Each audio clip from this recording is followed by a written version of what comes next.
और जो वृंदावन में प्रवेश किया तो श्याम सुंदर बलराम जी गैया चरा करके सुंदर आ रहे थे और श्याम सलोनी की सूरत को देख करके अक्रूर जी महाराज निहाल हो करके रथ से कूद गए और भगवान के चरण चिन्हों पर ही लौटने लगे जाकर के। अपने प्यारे की हर वस्तु प्यारी लगती है सज्जनों। अक्रूर जी महाराज भगवान के चरण चिन्हों को ही अपने शरीर पर लगा रहे हैं, भगवान की चरण रज को लगा रहे हैं। भगवान ने देखा ये तो अक्रूर काका है, दौड़ करके पकड़ करके उठा करके अपने गले से लगाया और दोनों भाइयों ने प्रणाम किया और काका जी को घर लेकर के आए हैं। चरण धुले हैं, काका जी को सुंदर भोजन पवाया है और भोजन पवा करके काका जी को सुंदर स्थान पर बैठा करके और भोजन पवा करके बिस्तर पर लेटा करके और दोनों भाई पैर दबाने लग गए। भगवान ने पूछा काका जी कहिए मथुरा में तो सब कुशलता है ना? अक्रूर जी कुछ बोले नहीं। भगवान समझ गए ये दुष्ट कंस जब तक मथुरा में है तब तक कोई कहां सुखी हो सकता है। भगवान ने कहा कि काका जी आप चिंता ना करो, इस दुष्ट कंस को मैं शीघ्र ही इसको दंड दूंगा, इसका उद्धार करूंगा। अक्रूर जी ने सारी बातें बताई। कन्हैया दुष्ट कंस ने ही मेरे को भेजा है तुम लोगों को लाने के लिए, सबके देखने के लिए तो धनुष यज्ञ का मेला उसने रखा है, पर उसकी योजना यह है कि जब तुम दोनों वहां पहुंच जाओगे तो चाणूर और मुष्टिक के हाथों तुम्हारा वध करवा देगा। और जैसे ही ये बात अक्रूर जी ने कही तो भगवान मुंह में हाथ धर करके काका जी के कहा कि काका जी ये बात आपने मेरे से तो बता दी और अब किसी को भी मत बताना, क्योंकि ब्रजमंडल में अगर किसी को भी पता चल जाएगा कि कंस मेरे को मारने के लिए मथुरा बुला रहा है तो मेरा यहां से निकलना ही बड़ा कठिन हो जाएगा, क्योंकि ये लोग मेरे से बहुत प्रेम करते हैं, बहुत स्नेह करते हैं। अक्रूर जी ने कहा ठीक है कन्हैया। मैया यशोदा सबको भोजन पवा करके और स्वयं थाली लेकर के भोजन पाने के लिए बैठी ही थी और एक निवाला जैसे ही अपने मुंह में धरा मैया यशोदा ने, वैसे किसी ने आकर के कह दिया कि यशोदा कृष्ण बलराम को लेने के लिए अक्रूर आए हुए हैं, मथुरा ले जाना चाहते हैं धनुष यज्ञ का मेला दिखाने के लिए। अब मैया यशोदा के होश उड़ गए। मैं अपने लाला को कहीं जाने नहीं दूंगी, मैं क्यों जाने दूं, बिल्कुल नहीं जाने दूंगी। सीधे मना कर दिया, मेरा लाला कहीं नहीं जाएगा। कृष्ण बलराम काका जी की सेवा करके आए, मैया से कहने लगे मैया मैया हम कल जाएंगे मथुरा का मेला देखने के लिए, धनुष यज्ञ का मेला देखने के लिए। मैया यशोदा कहने लगी देख लाला हट मत कर, तू कहीं नहीं जाएगा, मैंने मना कर दिया। कृष्ण बलराम दोनों मचल गए, रोने लग गए। नंद जी आकर के समझाए देवी चिंता ना करो, मैं जाऊंगा कल लेकर के और परसों लेकर के आ जाऊंगा। और तेरे ये जो बच्चे हैं इनको कब तक तुम आंचल में बांध करके रखोगी, कभी तो कहीं ना कहीं इनको जाना ही पड़ेगा। मैया यशोदा अपने हृदय को समझा करके ढाढ़स बंधा करके और कह दिया ठीक है लाला चले जाना। रात्रि भर मैया यशोदा को आज निद्रा नहीं आई सज्जनों। आज पहली बार भगवान ब्रज से बाहर जाने वाले हैं ना। मैया यशोदा रात्रि भर सोई नहीं। भगवान 11 वर्ष 55 दिन के हैं और मैया के साथ ही अभी एक पलंग में ही सोते थे। भगवान को रात्रि में प्यास लगी, मैया मैया कहकर बुलाने लगे। मैया पलंग में नहीं दिखी तो कन्हैया पलंग से उठ करके देखा कि बरामदे में मैया एक खंबे से सिर लगा करके रो रही है। कन्हैया दौड़ करके गए, मैया को देखा, मैया तू रो रही है, क्या हुआ माँ? यशोदा कहती है लाला तू कल चला जाएगा ना। कन्हैया जब तू गैया चराने चला जाता है ना तो दिन भर तेरी राह देखती रहती हूँ कि मेरा लाला कब आएगा, मेरा कन्हैया कब आएगा, और तू कल मथुरा जाने वाला है, कैसे मैं तुम्हारे बगैर रह पाऊंगी बेटे लाला। भगवान मुस्कुरा करके बोले मैया तू तो बड़ी भोरी है, अरे मैं कल गया परसों आ जाऊंगा, तू इतनी चिंता ना तो कर। छोटे छोटे हाथों से भगवान ने मैया के अश्रु को पोंछा और दोनों बातें करते रहे। रात्रि बीतीत हुई, प्रातः काल हुआ। मैया ने कन्हैया को स्नान करवाया, तैयार करवाया, सुंदर वस्त्र पहनाए, मोर मुकुट पहनाया है, भगवान को तैयार कर दिया। नंद जी ब्रजवासियों को साथ लेकर के गाड़ी छकड़े में पहले ही मथुरा की ओर प्रस्थान कर गए थे। इधर पूरे ब्रजमंडल में बात फैल गई आग की तरह कि कृष्ण बलराम को लेने के लिए कोई अक्रूर नाम का व्यक्ति आया है। अब तो गोपियों की हालत बिगड़ गई।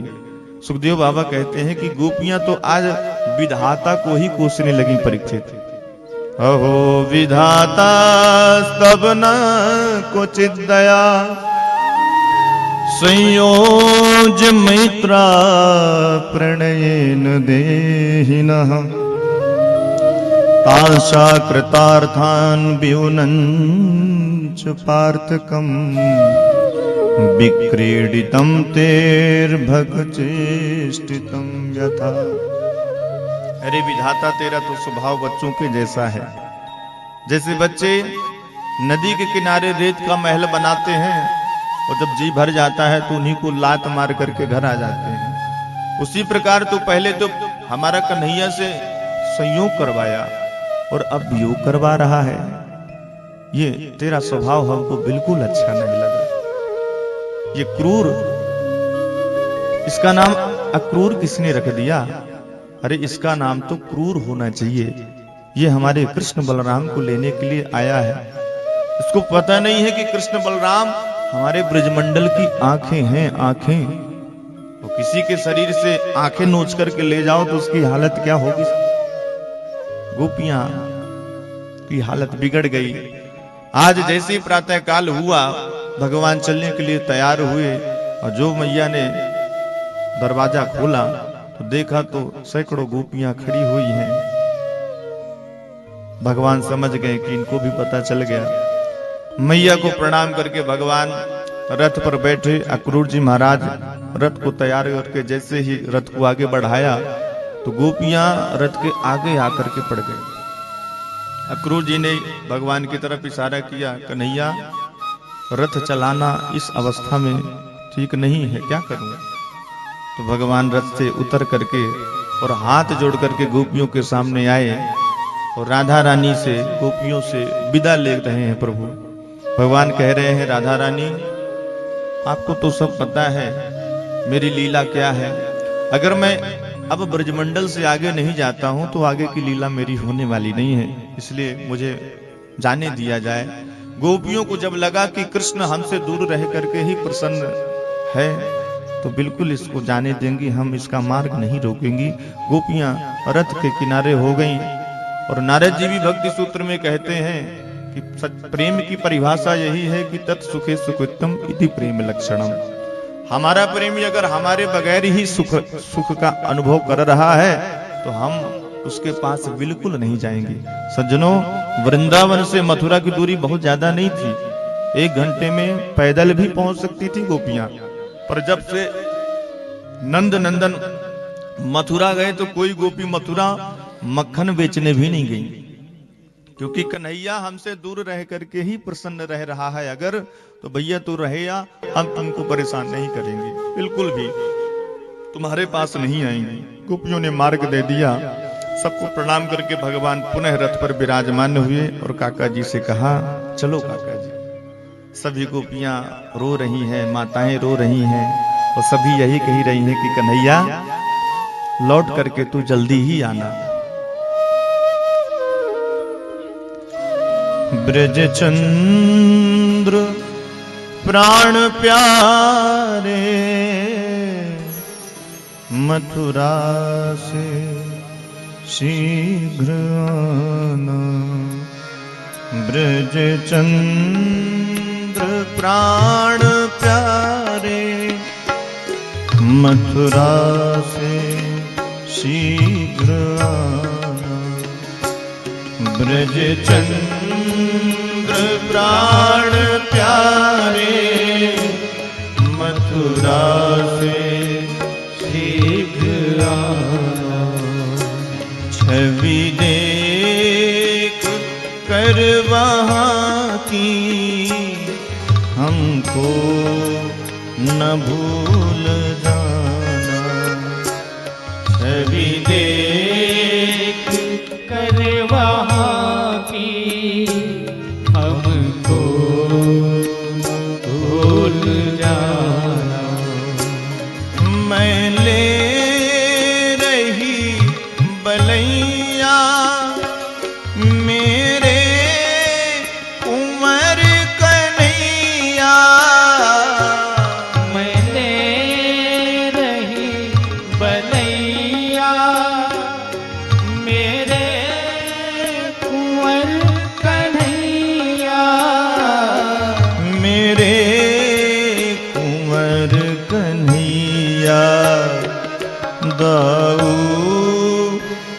संग आके जल्दी से छवि दिखाना, दाऊ के संग आके जल्दी से छवि दिखाना।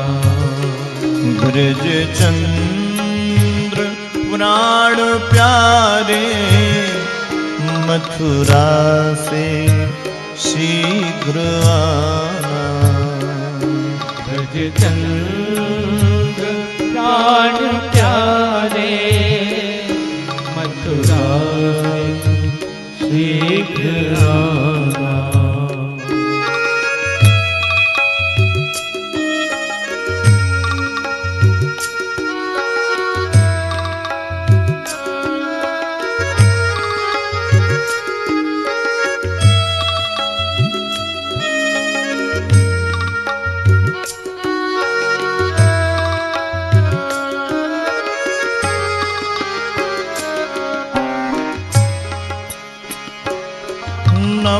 नवनीत और रोटी ये संग दे रही हूँ। नवनीत और रोटी ये संग दे रही हूँ।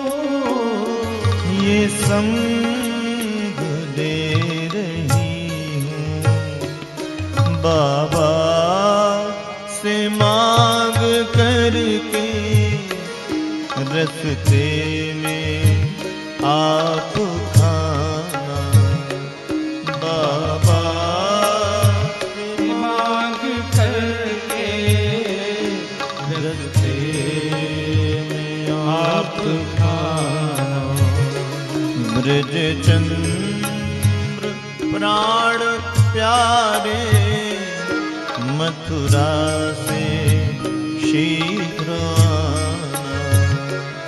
ब्रज चंद्र प्राण प्यारे मथुरा से शीघ्र आना। यह बांसुरी तुम्हारी मैं सेंक कर धरूंगी। यह बांसुरी तुम्हारी मैं सेंक कर धरूंगी। मैं सेंक कर धरूंगी। आकर के वहाँ से तुम ब्रज धाम में बजाना। आकर के वहाँ से तुम ब्रज धाम में बजाना। ब्रज चंद्र प्राण प्यारे मथुरा से शीघ्र आना। ब्रज चंद्र प्राण प्यारे मथुरा से शीघ्र आना। मैया का प्रेम निर्मल कह ना सकेंगे हम। मैया का प्रेम निर्मल कह ना सकेंगे हम। कह ना सकेंगे हम। अब कठिन है कन्हैया का फिर से ब्रज में आना। अब कठिन है कन्हैया का फिर से ब्रज में आना। ब्रज चंद्र प्राण प्यारे मथुरा से शीघ्र आना। छवि देख कर वहाँ की हमको न भूल जाना, मथुरा से शीघ्र आना, मथुरा से शीघ्र आना, मथुरा से शीघ्र आना। भगवान का रथ चल दिया और जैसे ही थोड़ी दूर तक रथ पहुंचा तो भीतर महलों से आवाज आई, अरे कोई रथ को रोको तो, कोई रथ को रोको। और जो भगवान पीछे मुड़ करके देखे तो मैया यशोदा दौड़ती बिलखती हुई, गिरती पड़ती हुई, दौड़ती हुई आ रही है। भगवान रथ रुकवाए अक्रूर जी से और कूद करके रथ से कूद पड़े प्रभु और दौड़ करके जा करके मैया यशोदा को उठाया। मैया क्या हुआ? अंक से लगा लिया मैया यशोदा ने लाला को और मस्तक का चुम्बन करने लगी। कन्हैया, मुझे आज पता चला लाला कि तू मेरा बेटा नहीं है। अरे तू तो देवकी का लाला है। एक गंवार कारिन तेरे से प्रार्थना कर रही है लाला, मथुरा में जाकर के कभी भी किसी से ये बात कभी न कहना कि मैं तेरे को एक मटकी फोड़ने के कारण मैंने तेरे को उखल से बंधन में बांध दिया था। और जो भगवान ने ये बात सुनी तो भगवान के आंखों से भी अश्रु निकलने लगे और भगवान कहते, मैया यशोदा, मैं सब कुछ भूल सकता हूँ पर तेरे प्रेम के बंधन को कभी भूल नहीं सकता माँ। बार बार प्रणाम करके प्रभु मैया को रथ पर बैठ गए और अक्रूर जी से कह दिया कि रथ चलो। अक्रूर जी ने रथ चला दिया। जब तक भगवान का रथ दिखता रहा गोपियां सब पत्थर की तरह खड़ी रह गईं, अपने सीने पर पत्थर रखे। आज हमारे ब्रजराज हमें छोड़ करके चले गए। रथ की ध्वजा दिख रही है। गोपियों को लग रहा है कि हो सकता है हमारे कन्हैया कहीं ब्रज की याद आ जाए, यमुना की याद आ जाए। अरे हमारी याद तो नहीं सही पर उस गैया की याद आ जाए जिसका कन्हैया दुग्ध पान किया करते थे, जिसको चराया करते थे। शायद है कि लौट आए। और श्याम सुंदर जब लौट करके नहीं आए तो सभी गोपियां माताएं अपने अपने सीने पर पत्थर रख करके और अपने अपने घर में चली गईं। और इस दृश्य को देख करके अक्रूर जी को बड़ा कष्ट हुआ। मैंने ठीक नहीं किया। मैं गोविंद को अपने स्वार्थ के लिए मथुरा ले